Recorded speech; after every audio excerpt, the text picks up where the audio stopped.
Voilà, j'ai le privilège de connaître les deux faces de la médaille, c'est-à-dire d'avoir agi sur le terrain de l'action politique comme leader de l'opposition, leader de mon parti, le parti de PADEC, les Patriotes démocrates pour le droit du Cameroun.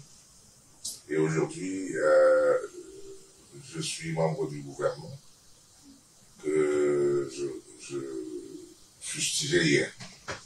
Et donc ça me donne une hauteur pour bien apprécier les avancées, n'est-ce pas, de la démocratie dans notre pays. Les gens ont tendance à croire que notre démocratie est une démocratie de façade. Ils ont tort. Le Cameroun a bâti une très très grande démocratie et qui conteste même aux pays occidentaux et à certaines grandes puissances la véritable démocratie. Parce que c'est ici et nulle part ailleurs que la démocratie s'exerce dans le pays de Kobia. La démocratie au sens large, c'est-à-dire le multipartisme, il est présent et il y a plusieurs partis politiques qui s'expriment librement et qui concourent à l'expression du suffrage. Le parti au pouvoir, contrairement à ce que certains pensent, n'est pas privilégié par rapport aux autres partis. Tous les partis, par rapport au financement public, bénéficient au prorata de leur présence sur le terrain, au prorata de leur implantation. Le parti au pouvoir, s'il a une plus grande cagnotte, c'est parce que son travail lui permet de s'implanter partout sur le terrain. Je le sais en tant que leader de mon propre parti. Lorsque nous nous présentons aux élections, je sais que plus nous nous présentons dans plusieurs circonscriptions, plus la cagnotte, n'est-ce pas, du financement public sera élevée. Je l'ai expérimenté en 2013, je l'ai également expérimenté récemment en 2020 aux élections locales récentes, et je puis vous assurer que sur le plan financier, le côté financier des partis politiques, le financement public profite à l'ensemble des partis politiques au prorata de leur représentation. Ça, c'est clair, il faut qu'on soit clair là-dessus. Et donc, de ce point de vue, je pense que c'est une des avancées notables de notre parti politique, de notre pays, je veux dire. C'est une des avancées notables de notre pays. Vous pouvez interroger tous les autres leaders politiques, interroger le jeune Cabral Libi qui vient d'arriver, il vous dira pareil. Parce que je suis certain que sa représentation sur le plan national lui donne une cagnotte plus grande que la mienne. Moi, que ça dit que celle du PADEC qui n'a pas eu d'élu. N'ayant pas eu d'élu, nous avons quand même une cagnotte qui correspond à notre implantation. Si nous avions eu des élus, on aurait eu davantage d'argent de financement public. Ça, c'est clair. Bon, maintenant, sur le plan de l'avancée démocratique, je vous ai parlé de la multiplicité, multitude, on va dire, des partis politiques, mais la multitude aussi des télévisions, des journaux, des radios. Et on n'en compte même plus les radios. Et l'expression est libre ici au Cameroun. Moi qui vous parle et qui suis parti d'une opposition radicale au pouvoir, je suis le témoin de l'existence de cette démocratie et de l'absence totale de la dictature dont certains tentent de nous créditer. Parce que si nous étions dans un régime de dictature, moi je ne serais pas à la place où je suis aujourd'hui. Peut-être que je serais même au cimetière, compte tenu de mes violences, la violence, n'est-ce pas, qui m'habitait dans le temps, avant que je ne découvre que notre pays fait des avancées beaucoup plus grandes que partout ailleurs dans le monde. Maintenant, ce que je veux dire ne va pas vous plaire, ne va pas plaire à vos téléspectateurs, parce qu'on me demande qu'est-ce qu'on peut faire pour, est-ce que cette démocratie-là, comment on va faire pour l'améliorer? Moi, je pense qu'elle est déjà suffisamment améliorée.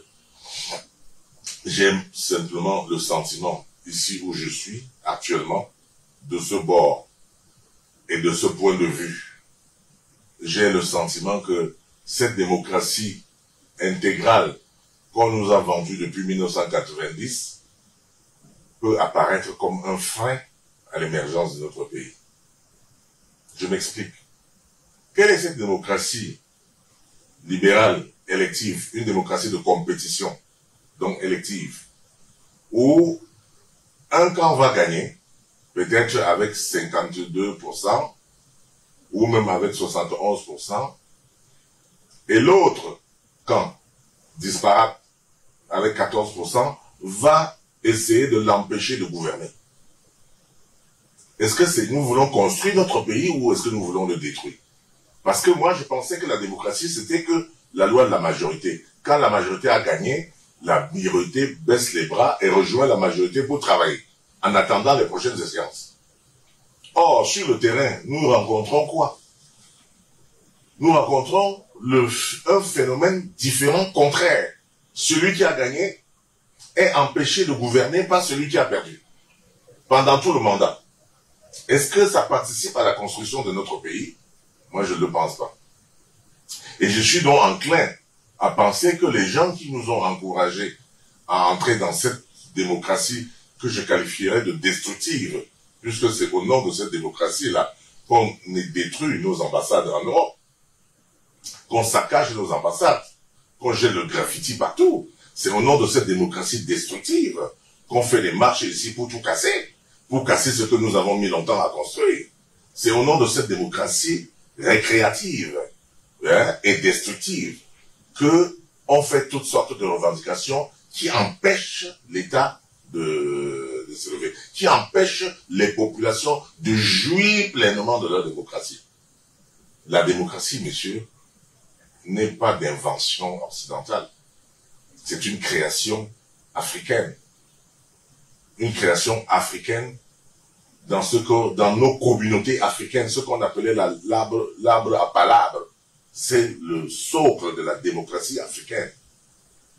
D'où vient-il aujourd'hui que des gens sont venus chez nous, ont emprunté la démocratie, comme ils viennent chez nous couper le bois pour aller le fabriquer là-bas, fabriquer les chaises et venir nous vendre la brocante.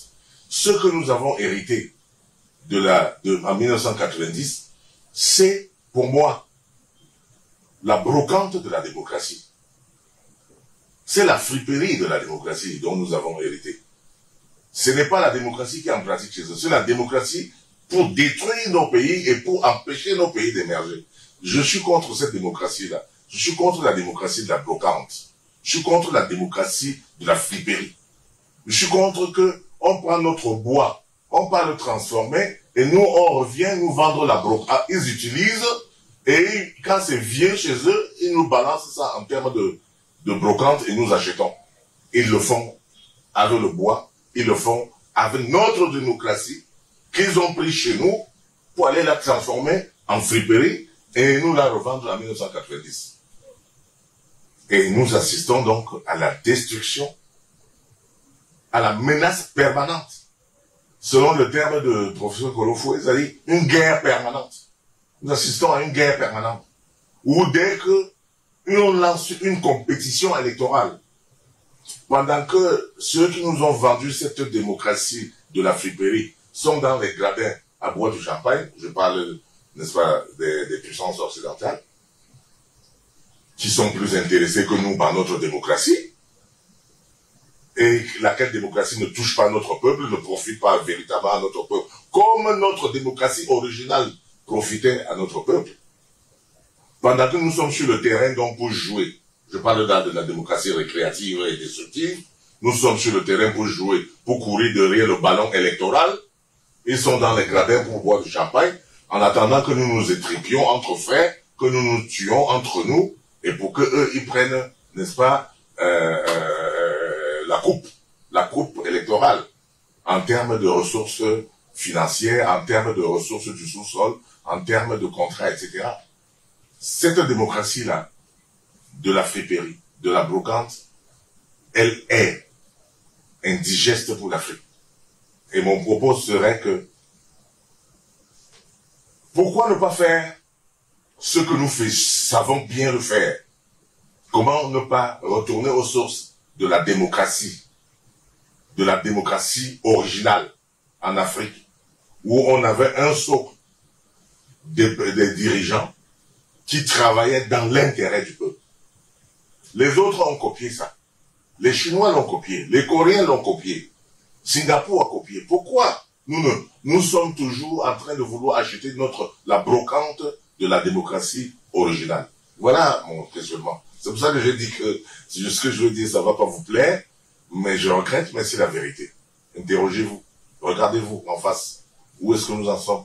Nous sommes là en train de nous bagarrer sur le terrain électoral, sur le terrain de la compétition, pendant que le peuple ne profite pas de cette compétition, et c'est les autres qui attendent que nous nous étripions, que nous jetions dans la bagarre, que nous fassions la guerre, et pour qu'ils nous vendent les armes, et pour qu'ils viennent prendre notre richesse. On y gagne. Dans cette démocratie, n'est-ce pas, factice, dans cette démocratie qui a été émasculée, est-ce que l'Afrique y gagne? Est-ce que le Cameroun y gagnera? Je ne pense pas. Je suis désolé, je vous dis la vérité, je vous dis comme je pense. Bon, maintenant, je ne peux rien ajouter après ça.